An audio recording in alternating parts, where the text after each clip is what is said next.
This episode is brought to you by Accenture. When your advertising operations fall out of sync, everything else follows.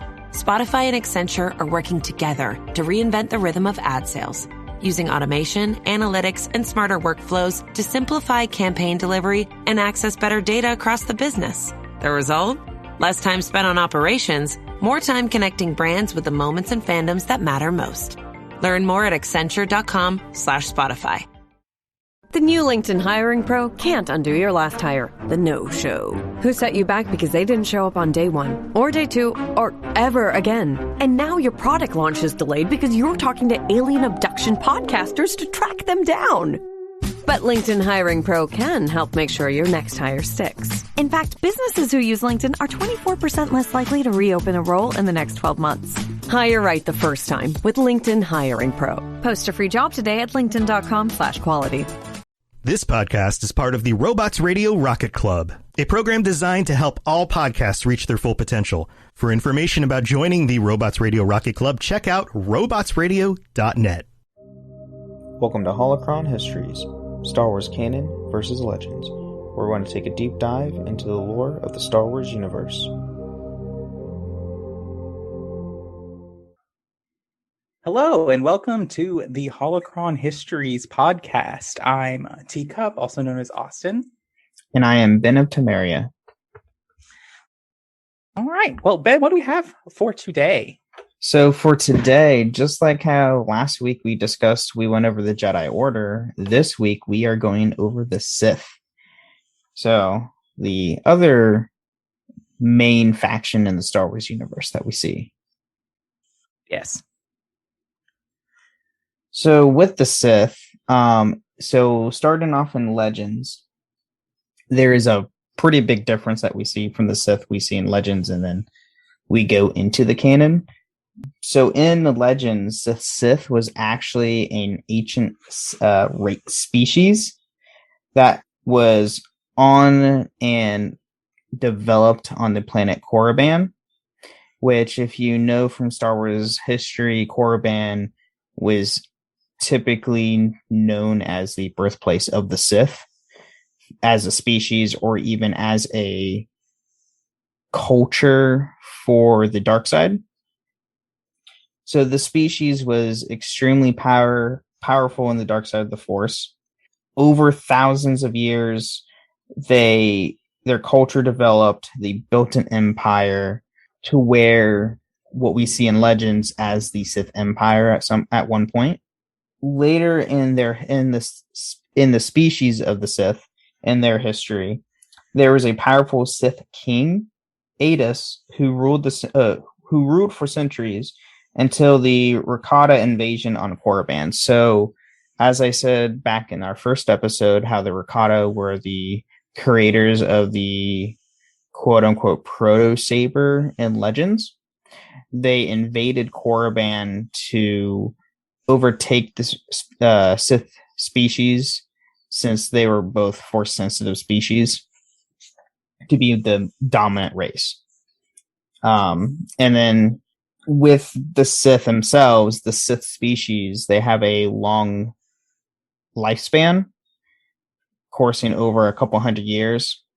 Now, we do see in Legends, there is a Jedi you can meet, or not Jedi, but a Sith you can meet, named Lord Scourge, who he's lived way over, I don't even remember how many years, I think over 500 years or something like that, from the Star Wars Revan book. And then you see him in Star Wars Old Republic. Right. With the invasion of Korriban from the Rakata, this is where King Adus actually learned how to create holocrons from the Rakata, and how they were able to use space travel. So holocrons were actually developed by the Rakata, and then the Sith species took that over. And that's kind of how the first holocrons were developed. So, and then the Jedi eventually adopt the holocrons in their own manner, in their own style, compared to the Sith. And then that's also how the Sith Empire grew, as well as a culture is through the space travel thanks to the Rakata. But then, Interesting. yeah, so the yeah, go on. Rakata are still, they're still canon. I think they're still canon. It's interesting because, their big thing is in KOTOR with the Starforge, and so yeah, it'll be interesting to see how that changes and what they do with that. Yeah, they were the creators of the Starforge. They were a dominant empire in the galaxy way before anything else, in which we get a lot of that story in KOTOR 1. And then we do get some remnant stories of the Rakata in Star Wars The Old Republic MMO as well. But then eventually the Sith species actually, after driving the Rakata from Korriban, after long conflicts, the Sith hijacked some of their ships and spread the Sith species to Zayest, Tund, and Malachor 5. So by taking over some of the Rakata ships, the Sith species then moved from Korriban across the galaxy. That way they can grow more of a species. And after they drove off the Rakata, King Adus lost his life. So their one beloved king that ruled for centuries eventually perished. And then, as we were talking about how the Rakata is a major influence in KOTOR 1, same as the Sith, the Rakata actually left a star map on Korriban and possibly the origin of the title of Darth while on Korriban. So in KOTOR 1, your whole goal is to gather all these map pieces from these star forges or star maps on different planets to go find the star forge. So you can see what Revan and Malak were doing before the conflict that you have in KOTOR 1. Right.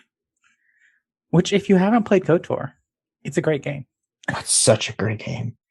And then eventually also, after all that has gone through with the star map on Korriban, possibly origins of the title of the Darth, exiled Jedi actually found Korriban and were greeted by the Sith race.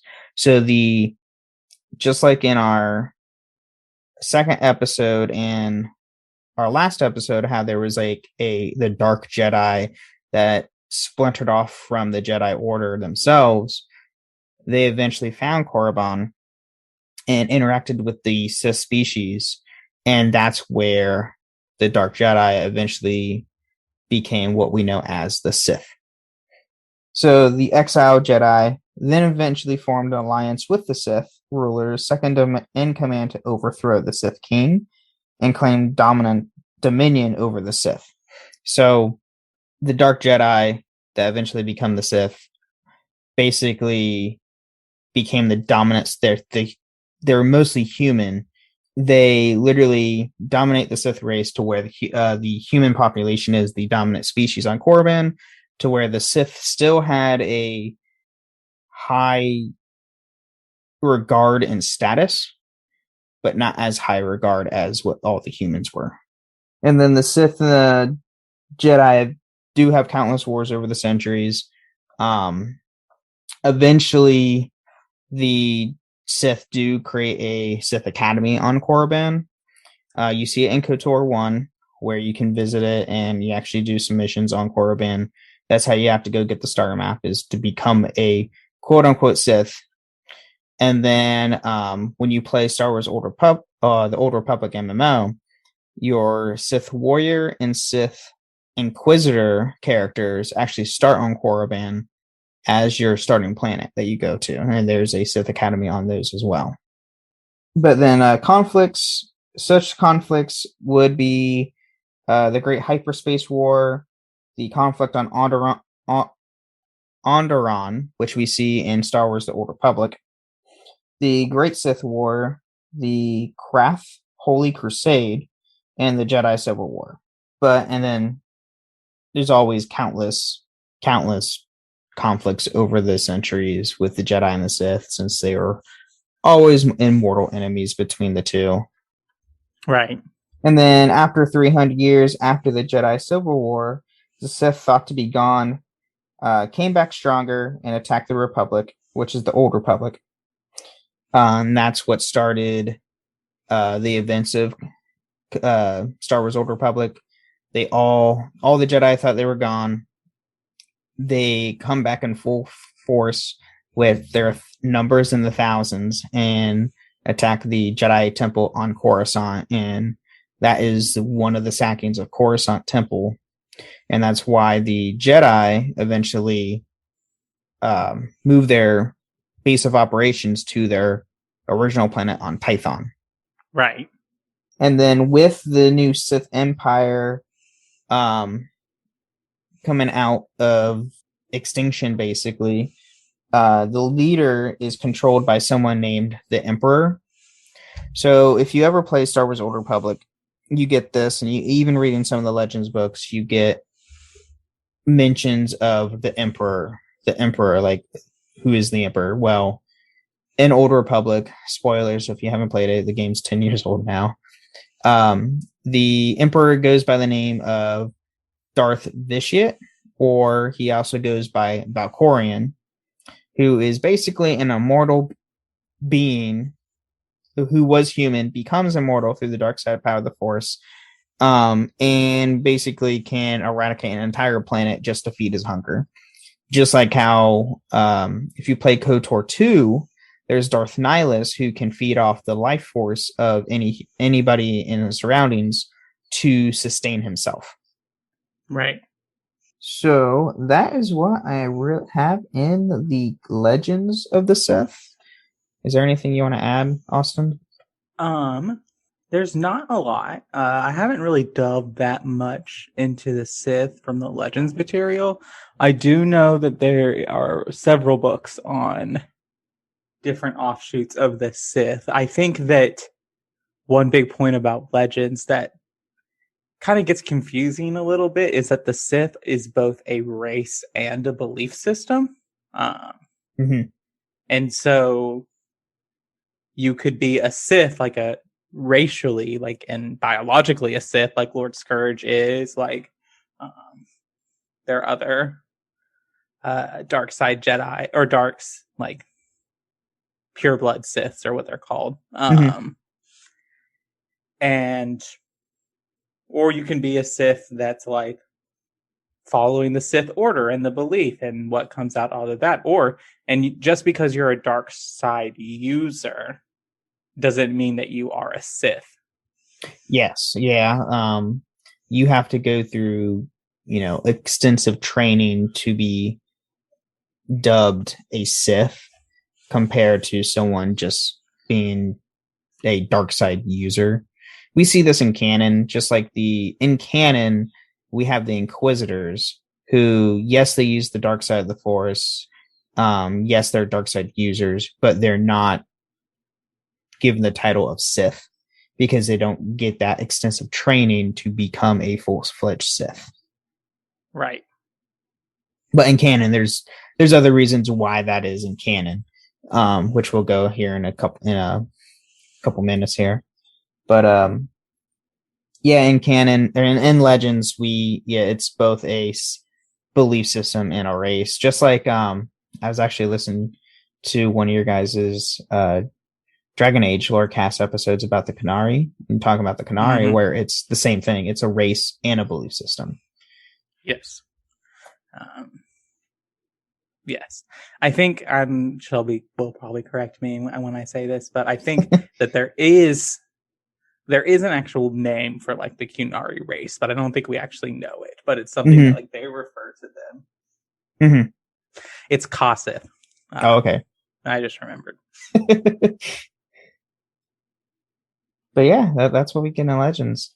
It's a lot of fun stuff, and it's interesting to see the differences in what we might get in the future of Star Wars if they bring back the Sith race. It'd be very interesting. Yes. So you want to go ahead and take our mid break? Yeah, let's go ahead and go to that. All right. If you're a QuickBooks customer looking to grow without the growing pains, you need the Intuit ERP, the AI native ERP that upgrades right from QuickBooks. Learn more at intuit.com/ERP. Tomorrow morning is knocking. Stock your fridge now. How about a creamy mocha frappuccino drink? Or a sweet vanilla? Smooth caramel maybe? Or a white chocolate mocha? Whichever you choose, delicious coffee awaits. Find Starbucks Frappuccino drinks wherever you buy your groceries.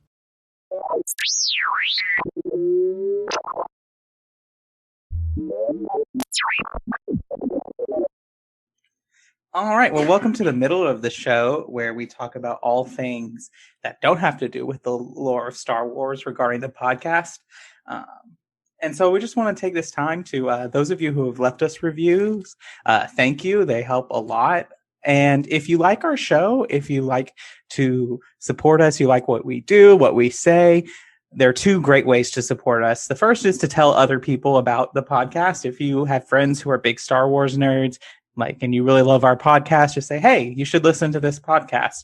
Or if you have a Spotify account or an Apple account, you can go there and leave us a review. And that really helps boost the show and get people more to discover the show. And when they see us rated well, they're like, oh, okay, this is a show of quality when they see that.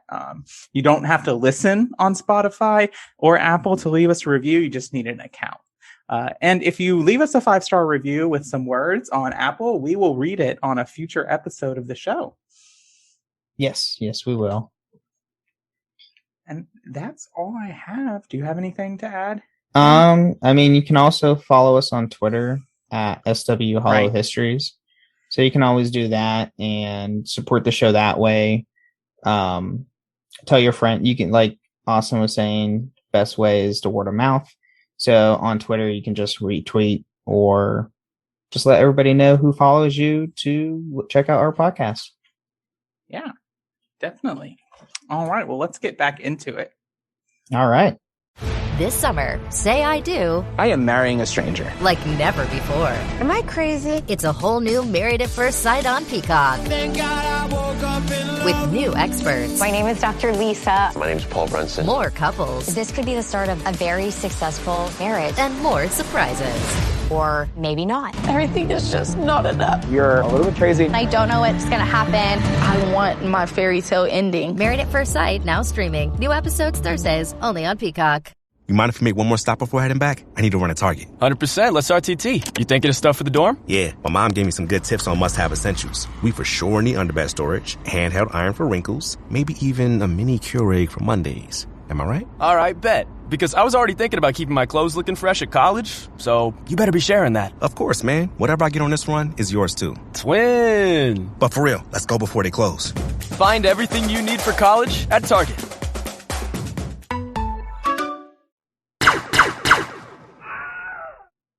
All right, Ben. So we've talked about the legends. So let's dive into what has actually been said about the Sith in canon. So yeah, we get a little bit more, goes more into the modern stuff that we see in Star Wars currently. So as far as the origins of the Sith in canon, the origins is the Sith were just an ancient order of Force wielders devoted to the dark side of the Force. We don't have like what we see in Legends where there was a Sith race who were already attuned to the dark side compared to what we have in canon. It's more of just the belief of the system, where they just call themselves Sith. Now, I will say we'll probably get a little bit more context here with the High Republic stuff that's coming out. I know Disney, I believe, they did announce they have a show called Star Wars Acolyte in the works, which is supposed to be more of the dark side of the Force and probably go a bit more in the origins of the Sith in that show. But we still don't know too much about the show as of yet. Right. But 1,000 years before the Clone Wars, Rogue Jedi left the Order to relocate on Korriban in the Outer Rim, and then they became the Sith Order. So that is the same, just like in Legends, where there was Jedi who did not believe the Jedi Order.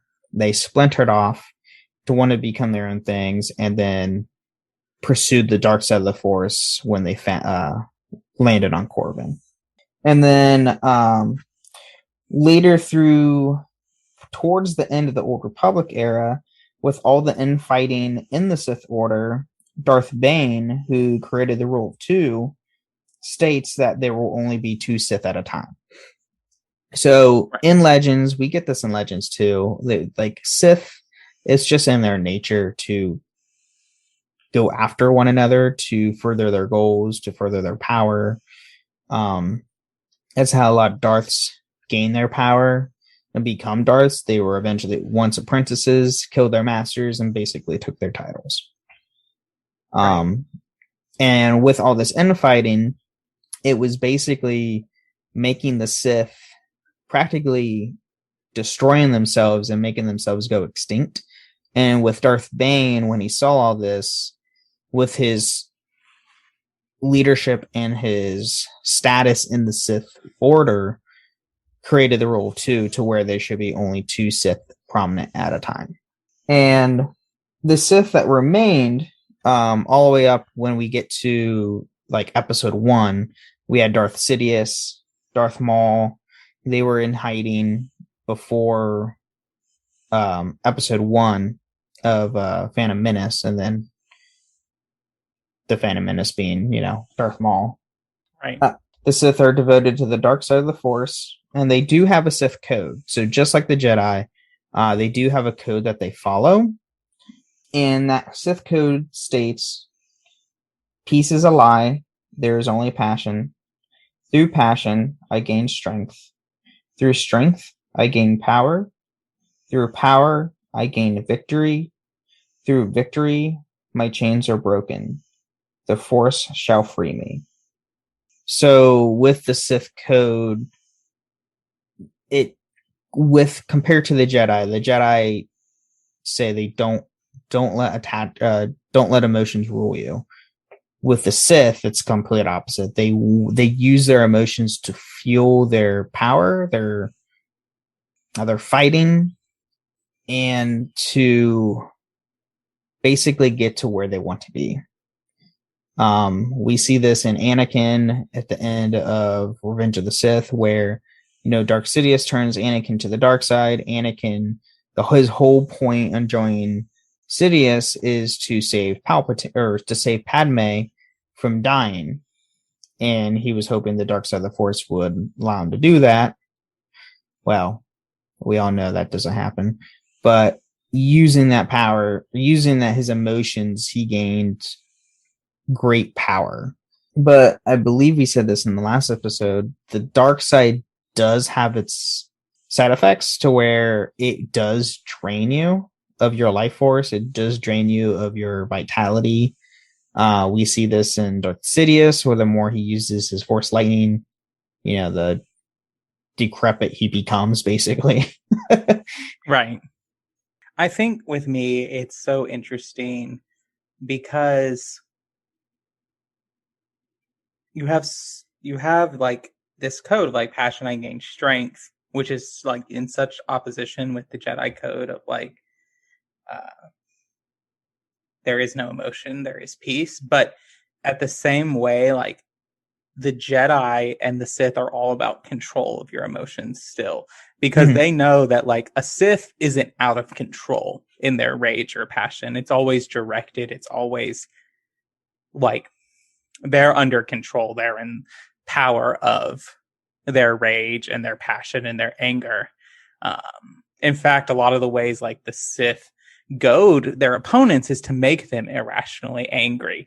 And I think that like that's one of the reasons that Obi-Wan eventually triumphs over Anakin, because Obi-Wan is so determined in his purpose. And even though he is so emotional and he's so distraught in his battle with Anakin, he's not losing control. Whereas Anakin is not in control of his emotions.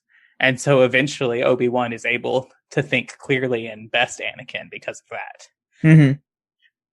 And I think that's a thing where they're kind of like two sides of the same coin. They both seek to master a control of their emotion, where the only difference really is the Jedi reject emotion for a sense and like calming of the mind, whereas the Sith embrace it and assert power over it, over their emotion. Yeah, no, I mean, we also see it a lot in Clone Wars with that aspect too. I mean, in Clone Wars, we do see Anakin towards the later seasons, like seasons 5 through 7, really get control, his emotions controlling him instead of him controlling his emotions. But we also see it in Maul. Like Maul, his emotion, he uses his emotion for his strength, but when it comes to Kenobi, when it comes to Obi-Wan, he loses all sense of reason. And that's why I think Obi-Wan, I mean, honestly, bests Maul majority of the time, is because Maul just becomes irrational with everything when he sees Obi-Wan. Right. He really does. I mean, it's just he can't really control it, and that's what ultimately is his like downfall, and why he's able to be bested by, you know, even Ahsoka is able to hold her own when she's talented in her own right, but Anakin is so conflicted about what to do about Ahsoka that he can't harness the power like he should. Mm-hmm. Yes. And that, I think that's part of where it gets with that. And it's a good point of understanding the difference between the Jedi and the Sith. Mm-hmm. So back with the Rule of Two, the Rule of Two does ensure the relationship between the master and apprentice was not of trust, but of to find a sign of weakness in one over another. So like how I was saying earlier, how most Darths become Darths because they strike down their own master, is because they don't trust their master. They don't trust whoever they're following, or vice versa, because it's the whole code is to gain power. So it's not of trust like the Jedi are. Right. And we see this in, I'm trying to think. I mean, we do see it in like Return of the Jedi, really, but that was more of Anakin / Vader fulfilling his destiny finally and taking down the Emperor. Right. We don't really see a whole lot of it in the canon with the Master and the Apprentice. I mean, we kind of get it maybe in Clone Wars when it comes to Maul and Savage Opress. Savage does try to take out Maul multiple times, but that's only because Maul tells him to. Mm-hmm. And then, so the only thing we know, so the Sith race is in canon, but we don't know much about them. So the Sith share the same name with a red-skinned species. That's it. There is nothing else in the Star Wars canon that we know of the Sith species, besides they existed at some point of time. Right. And then eventually the Sith homeworld Korriban was renamed Moraband. And then the ancient Sith did build the Valley of Sith Lords on Moraband to tomb ancient Sith Lords. So just like we see this kind of in, I'm trying to think, in the canon of Star Wars. We don't really see Moraband I don't think we see Moraband actually in the canon, and even in Clone Wars. Right. No. Yeah, we do. Do we? Clone Wars, the Yoda Chronicles. Oh, that's right. He does go to Moraband in the Clone. Okay, that's right, because we see the scene with Darth Bane's spirit, because Yoda goes through one of the tombs, right? Yes. It's like a test of, I think, what's going on. And if you don't want spoilers for the Clone Wars, you can skip ahead a couple minutes. But what's going on is Dooku and Palpatine are basically attempting to put Yoda through like a vision trial that like tests and tries to turn him to the dark side. And he does that by trying to like go to Mormon and figure that out. It's also part of his quest to figure out and learn about becoming a Force ghost. Okay, gotcha. I completely forgot. It's been a while since I watched the Yoda Chronicles part of the Clone Wars. Yes. And then the Sith also built a tomb on Malachor. In the center of the temple. Sorry, they built a temple, not a tomb. They built a temple on Malachor, and at the center of the temple, there was actually a super weapon powered by a giant kyber crystal. And we do see this in Star Wars Rebels at the end of season 2. In season 2, because Maul gets reintroduced into the series with that. And also we get the first ever glimpse of a crossguard and just the planet of Malachor in general, which if you're having a Legends, Malachor has a very strong tie to the dark side. Yes. Well, Malachor 5 does. And then we do know the Sith Empire and Jedi Knights fought on Malachor, but the super weapon was activated and it petrified the entire planet. So that's why when you do see those episodes in Clone Wars where everything is basically dead, it's because that super weapon was activated and basically killed the planet. Yes. And it's so interesting how, like,